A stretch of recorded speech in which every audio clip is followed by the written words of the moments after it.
전 부인이 키우고 있는 것에 대해서 좀 미안해하는 태도가 조금 적은 것이 아닌가. 신지님이 계속해서 좀 자기가 잘해야 한다. 왜 이런 태도를 가지게 되었을까? 둘이 근데 그냥 동거가 아니라 결혼식을 한다라고 했을 때는 재산 분할도 결국은 가능해지는 거죠.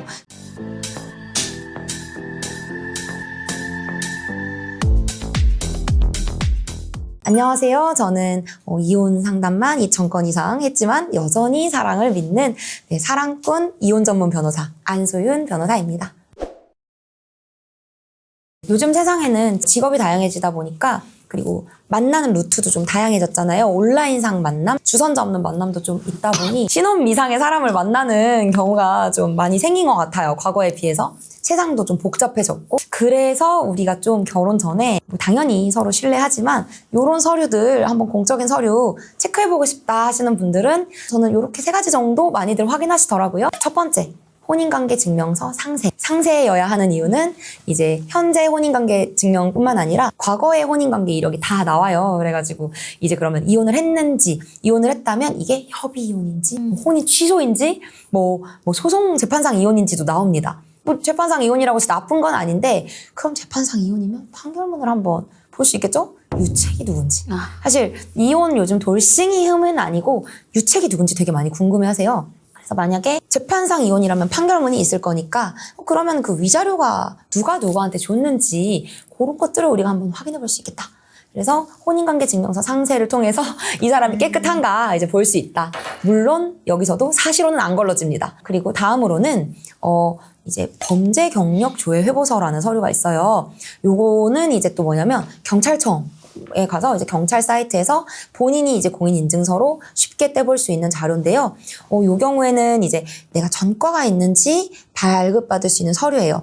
근데 법적으로 타인의 범죄 경력 조회 회보서를 강요하면 불법이 돼요. 남의 걸 몰래 봐도 내가 남편 공인 인증서가 있다. 그래도 몰래 보면 이거 불법, 이거 철컹철컹 됩니다. 그렇기 때문에 이거를 강제할 수는 없고 다만 나는 범죄가 없어. 너도 없니? 하면서 내 거를 먼저 보여준다. 그러면 이제 상대가 근데 그거를 영 못 보여준다. 굉장히 불편해한다. 그러면 우리 이제 TV에 나왔던 여러 연예인들의 사건들을 또 떠올리면서 조금 이제 마음에 걸려 하시는 분들이 있더라고요. 그래서 이제 상담을 오신 분들이 있어요.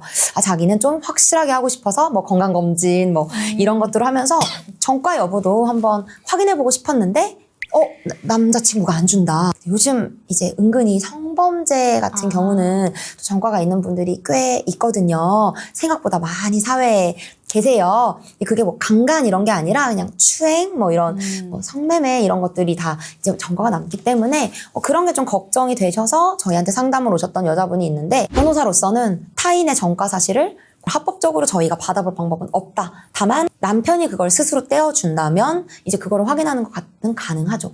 그리고 범죄 경력 조회보서에 또 실효된 형을 포함한다면 이미 몇 년이 지난 벌금형까지도 볼 수 있기 때문에 우리 그이가 성범죄는 없는데 음주운전 정도 있다.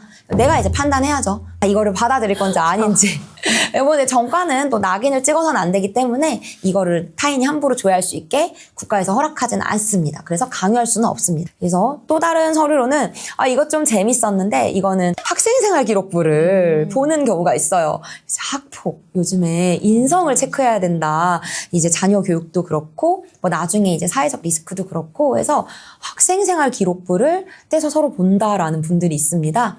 이게 나이에 따라 달라요. 80 몇 년생까지는 한 중학교, 고등학교 학생생활 기록부가 보이고요. 좀 더 어리면 90년대생들은 이제 초중고가 다 보여요. 이거 카카오톡에서 뗄 수 있어요. 혼인관계 증명서랑 그 다음에 이 가족관계 증명서 그리고 이런 학생생활 기록부는 요즘 카카오톡에 이제 전자증명이라는 이제 그런 코너에 들어가시면 거기서 좀 손쉽게 정부 서류를 떼실 수가 있어서 민원24에 들어가거나 또 동사무소에 방문할 필요 없이 좀 그 자리에서 떼볼 수 있거든요.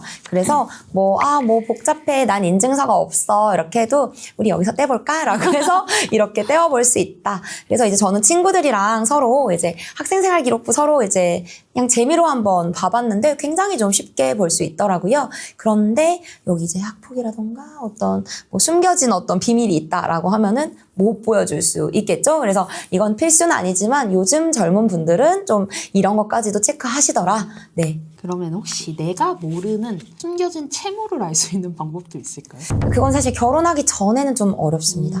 결혼을 하고 이혼 소송을 하게 되면은 이제 헤어지는 과정에서는 모든 재산과 채무를 포함한 모든 거를 까볼 수가 있는데요. 결혼 전에 그거를 또 우리가 강제로 볼 방법은 없어요. 뭐 각자의 뭐 이런 뭐 세금 내역이라던가 뭐 이런 연말정산 내역을 서로 공개할 수는 있겠죠. 근데 그걸 뭐 타인이 몰래 줘야 하는 방법은 쉽진 않습니다. 이제 애초에 근데 이런 서류를 보는 게 되게 정없다고 생각하실 수도 있어요. 사실 뭐 결혼이라는 게 믿음으로 하는 거고 네. 서로의 잘못이 있더라도 감싸주는 것이 결혼이라는 또 생각을 하면 꼭 서류까지 봐야 되냐라고 할 수는 있는데 좀 이제 우리가 TV에서 보는 좀 여러 가지 사건들이 요즘에 워낙 많고 또 신원 미상의 사람을 만났을 때 내가 입게 되는 피해들도 있는 거잖아요. 그래서 만약에 내가 조금은 안전한 그리고 나도 상대한테 내가 이렇게 건실하게 살았다라는 걸 뭐 어필하고 싶어서 서류를 서로 즐겁게 교환하는 건 저는 그래도 요즘에 좀 새로운 결혼 풍속도인 것 같고요.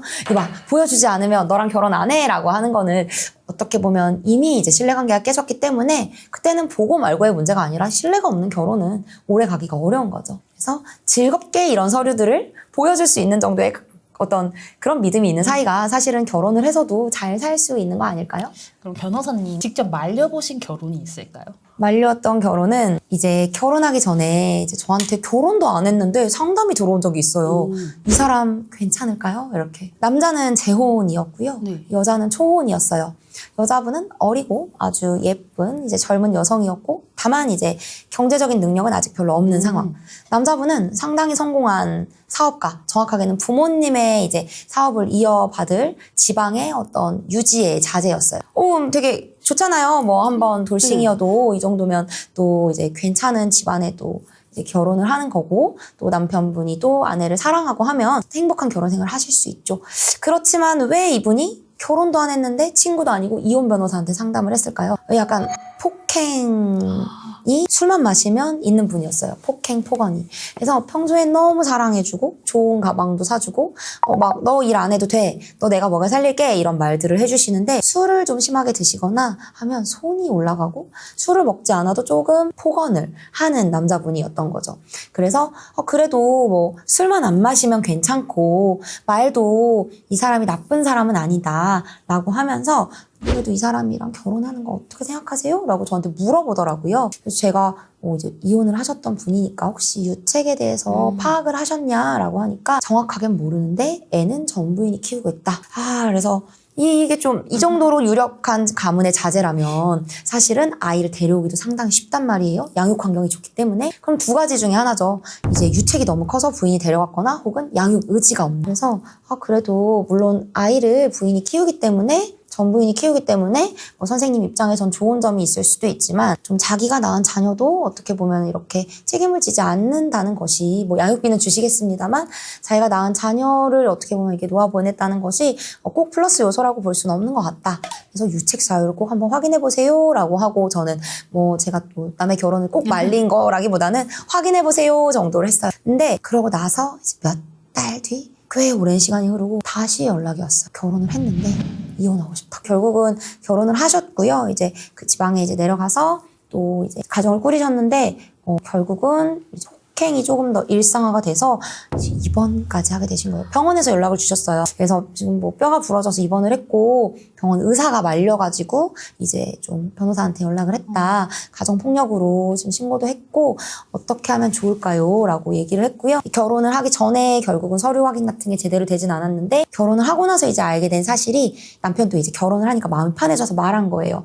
그때도 폭행이랑 바람이 이제 문제였던 거고 그렇기 때문에 부인이 이제 아이를 데리고 좀 간 거였던 거죠. 근데 이제 결국은 버릇이 고쳐지지 않아서 폭행도 점점점 강도가 높아져서 처음엔 안 보이는 데를 때리다가 이제는 보이는 데까지 때리게 된 거죠. 근데 이분이 참 안타까웠던 거는 그래도 이제 커리어 우먼이셨거든요. 이제 졸업하고 막 좋은 큰 회사는 아니지만 나름 자기 직장이 있고 커리어가 있었는데 이 지방에서 어떻게 보면은 이 며느리 역할을 하기 위해서 회사를 그만두고 간 상태였기 때문에 어떻게 보면 저한테 상담을 할 때도 이미 그만두고 그 의리의리한 신혼집에 살고 있는 상태였어요. 그래서 좀 그걸 놓기는 쉽지 않으셨을 것 같아요. 이미 직장도 그만뒀고 결혼한다고. 그리고 이만한 경제적인 여유가 있는 사람이랑 살다가 또 다시 이제 또 고군분투하는 삶으로 돌아가는 게 쉽지 않다는 건 저도 공감은 해요. 근데 결국 이 사건의 끝은 폭행 위자료 해봤자 몇 천입니다. 근데 혼인 기간이 짧아서 뭐 사실 재산 분할이랄 것도 크게 없었고요. 상처만 가득 남은 좀 이혼이 된 거죠. 사과도 제대로 못 받으셨어요. 이런 분들은 또 사과도 잘 안 해요. 그냥 변호사 써서 이렇게 그냥 돈만 주고 끝내시더라고요. 그래서 참 말리고 싶었지만 말리지 못해서 안타까웠다. 그래서 정말 폭행이라던가 폭언, 그리고 바람 이런 경우는 아무리 상대가 조건이 좋고 아무리 사랑해도 조금 한번 진지하게 내가 어디까지 감당할 수 있는지, 그리고 내 자녀한테 이런 모습을 내가 보일 수 있는지 그런 걸 좀 고민하셔서 조금 신중하게 결혼하시는 걸 추천드립니다.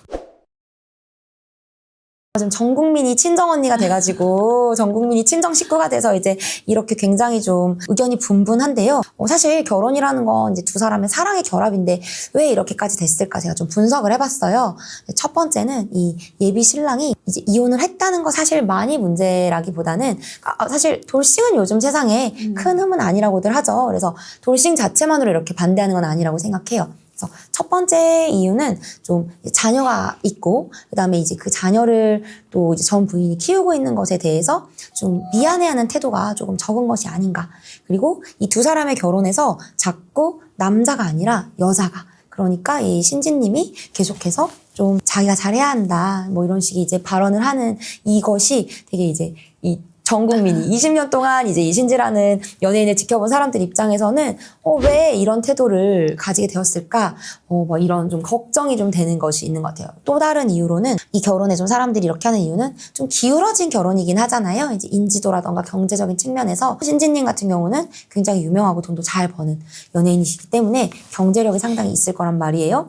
둘이 근데 그냥 동거가 아니라 결혼식을 한다라고 했을 때는 사실 사실혼이 바로 인정이 되고요. 사실혼이 된다면 재산 분할도 결국은 가능해지는 거죠. 그래서 뭔가 이런 친정 식구의 마음으로 생떼 같은 내 딸이 돈까지 이제 나중에 줘야 될 수도 있겠네라는 좀 그 걱정이 이제 있는 것 같아요. 그래서 이제 그냥 이제 돌싱 자체만이 아니라 좀 한 번 이제 이렇게 이혼했던 적이 있지만 그것에 대해서 좀 여자가 계속 그것을 감싸는 그림인 점에서 조금 걱정을 한다. 그리고 그러면서도 또 재산은 또 여성이 많기 때문에 이거 만약에 나중에 헤어지게 되거나 하면은 좀 손해를 보지 않을까라는 좀 우리 국민들의 이제 그간의 어떤 지식들이 쌓여서 조금은 이제 걱정을 하는 이제 여론이 좀 있는 것 같고요. 세 번째는 또 남의 연애사기 때문에 조금 더 쉽게 이제 말을 할 수 있는 거라고도 저는 생각을 합니다. 그래서 뭐 사실 내부 속사정은 모르기 때문에 보여진 것만 보고 봤을 땐 좀 우려할 만한 요소들이 있긴 한 것 같아요. 그럼 지금 이런 걱정되는 요소들이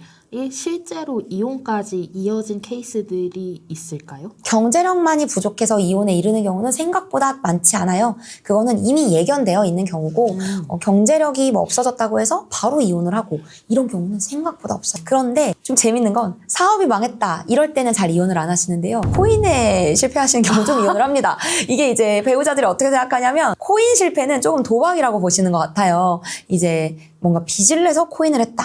이거는 좀 신뢰할 수 없다라고 받아들이는 배우자분들이 좀 있고요. 사업은 원래 이제 사업을 하던 사람들이기 때문에 뭐 사업이라는 건 잘 되기도 하고 안 되기도 하는 거라고 생각을 했고 이제 그래서 사업의 좀 실패만으로는 바로바로 이혼을 하지는 않으시더라고요.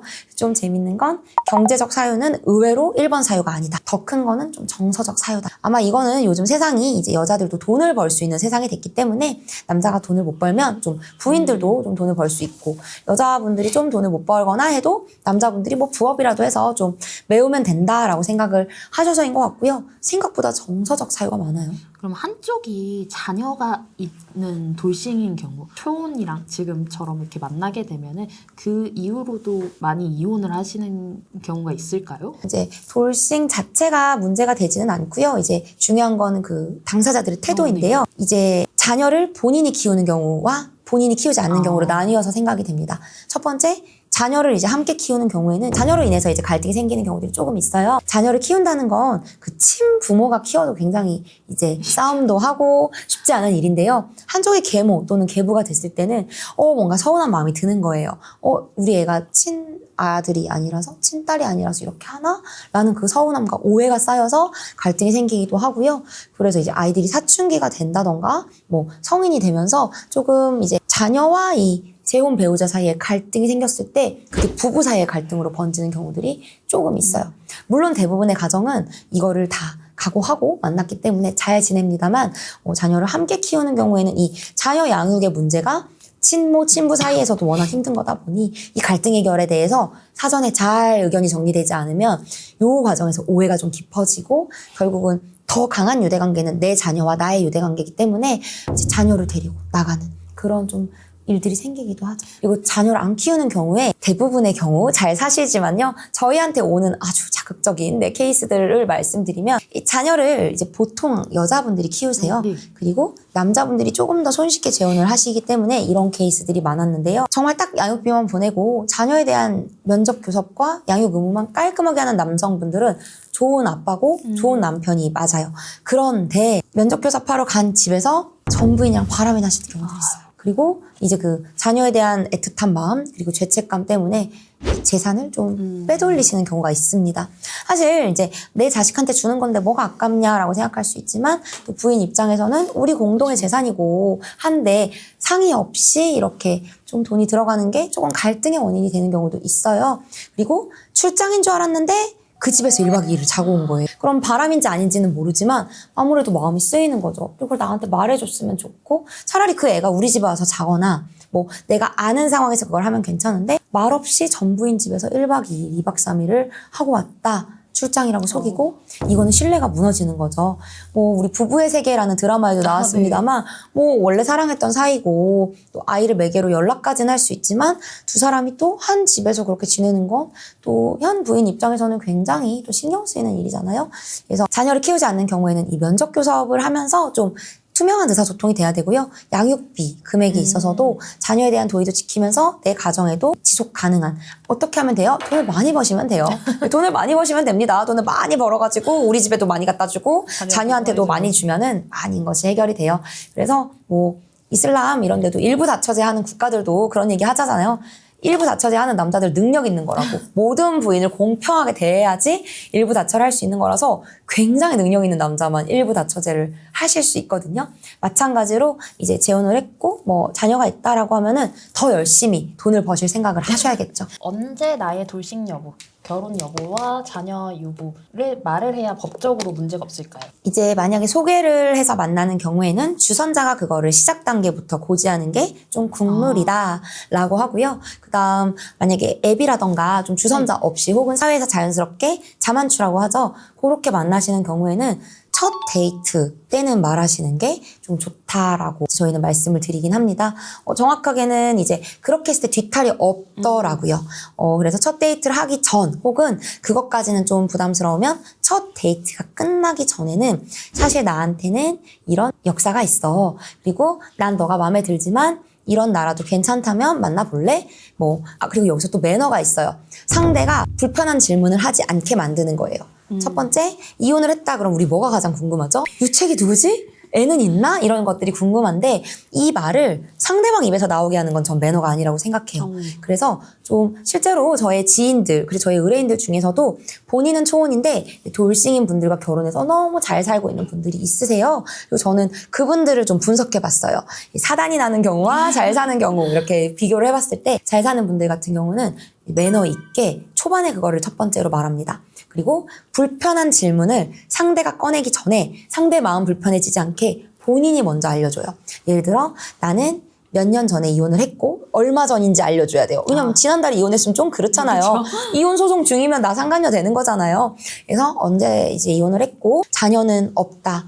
그리고 우리는 협의 이혼을 했고 사유는 성격 차이였어. 그리고 나는 그 사람이랑 뭐 3년 정도 결혼 생활을 했는데 1년 정도는 별거를 했었고 결국은 서로 뭐 경제적 가치관이 맞지 않아서 헤어졌어. 아니면 우리 엄마랑 사이가 안 좋아서 헤어졌어. 뭐 예를 들면 다양한 사유가 있겠죠. 내가 지방 근무를 하는데 힘들어했어 라든지 납득할 수 있는 사유를 좀 줘야겠죠. 근데 여기서 이제 이런 설명을 초기에 해주지 않으면 상대방은 상상의 나래를 펴게 돼요. 그건 좀 상대방한테 매너가 아니고요. 두 번째, 너무 늦게 말한다면은 그것 또한 사실 저는 매너는 아니라고 생각해요. 왜냐면 마음이 이미 깊어진 다음에 그걸 말해주면 좋아하게 됐는데 너 돌싱이야? 나 너랑 못 만나 라고 말하는 내가 좀 별로인 사람으로 느껴지잖아요. 그렇기 때문에 저는 서로 사랑에 빠지기 전에 뭐 한눈에 반했다 하더라도 첫 번째 데이트 제안할 때 적어도 혹은 내가 좀 자신이 없다 얼굴 보고 말하고 싶다라고 하면은 적어도 첫 번째 데이트에서 나의 진솔한 모습을 보여주고 데이트가 끝나기 전에 뭐 애프터를 하기 전에라도